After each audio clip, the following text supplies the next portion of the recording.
నమస్తే. ప్రస్తుతం మనతో పాటు సీనియర్ జర్నలిస్ట్ భరద్వాజ్ ఉన్నారు. ఆయనతో నమస్తే సార్. నమస్తే. సార్, సీఎస్‌కేకి ధోని ఎలా గెలిపిస్తారో, టీవీకే అంటే విజయ్ పార్టీకి నేను అలాగే గెలిపిస్తాను అని జెప్పి ప్రశాంత్ కిషోర్ మాట అన్నారు స్టేజ్ పైన. అంత పాజిబుల్ అవుతుందంటారా సార్? ఆల్రెడీ ఎస్టాబ్లిష్డ్ అయిన పార్టీలున్నాయి కదా! అంటే రాజకీయ వ్యూహకర్తగా తనని నియమించుకుంటున్నాను అని ప్రకటించాడాయన. అవును. మహాబలిపురం వేదిక మీద.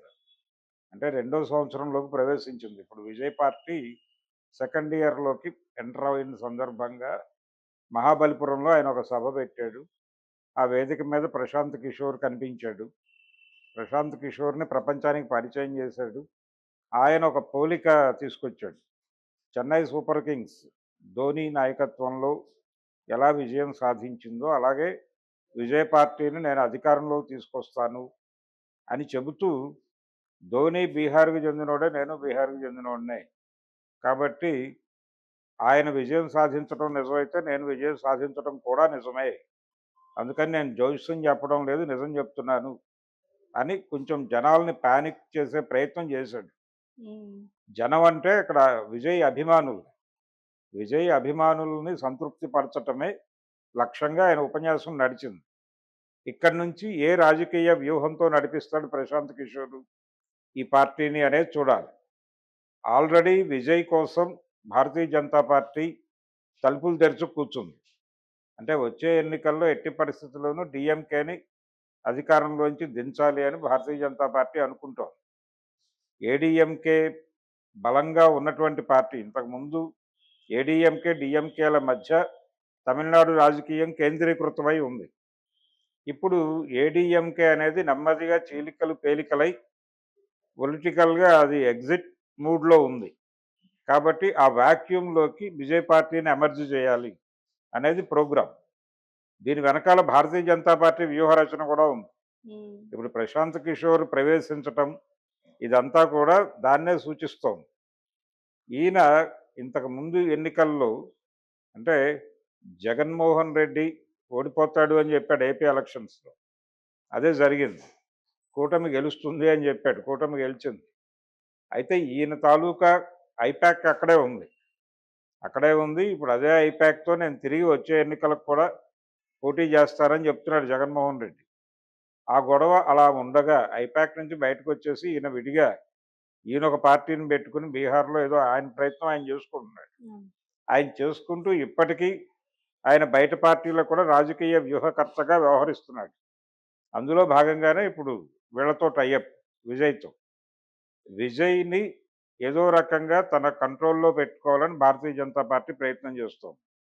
అంటే డీఎంకేని దింపేస్తే అధికారంలోకి వచ్చేది ఎవరు? అక్కడ డీఎంకేని ఎట్టి పరిస్థితుల్లోనూ తీసేయాలనేది వాళ్ళ ప్రోగ్రామ్. అధికారంలోకి వచ్చేది ఈ పార్టీయే అవుతుంది అనేటువంటి ఒక ఇంప్రెషన్ కలిగించటం అనే లక్ష్యంతో ఈ మీటింగ్ జరిగింది. కాబట్టి ఇతన్ని నెమ్మదిగా సీఎం అభ్యర్థిగా ప్రకటింపజేసే ప్రయత్నం. అయితే విజయ్ ఒక మాట చెప్పాడు. గతంలో పార్టీ జెండా ఆవిష్కరణ సందర్భంగా మాట్లాడుతూ భారతీయ జనతా పార్టీకి, డీఎంకేకి హ్మ్. రెండిటికి సమాన దూరంలో ఉంటాం మేము అని చెప్పాడు. కానీ ఈ మధ్య కాలంలో అతనికి వై ప్లస్ సెక్యూరిటీని ప్రొవైడ్ చేస్తూ కేంద్ర ప్రభుత్వం ఒక నిర్ణయం తీసుకుంది. ఆ నిర్ణయం ఎందుకు తీసుకుంది అంటే విజయ్‌కి గ్యాలం వేయటంలో భాగంగా ఆ నిర్ణయం తీసుకున్నారు అని. ఇప్పుడు పవన్ కళ్యాణ్‌ని, చిరంజీవిని ఇలాంటి తమిళనాడులో లింక్స్ బలంగా ఉన్నటువంటి కొంతమంది బీజేపీ తాలూకా సినిమా ఆర్టిస్టుల్ని మోహరించి వాళ్ళతో విజయ్‌ని కాంట్రాక్ట్ చేసి, విజయ్‌ని ఒప్పించి ఏదో పద్ధతిలో ఒక సయోధ్యకు తీసుకురావాలి.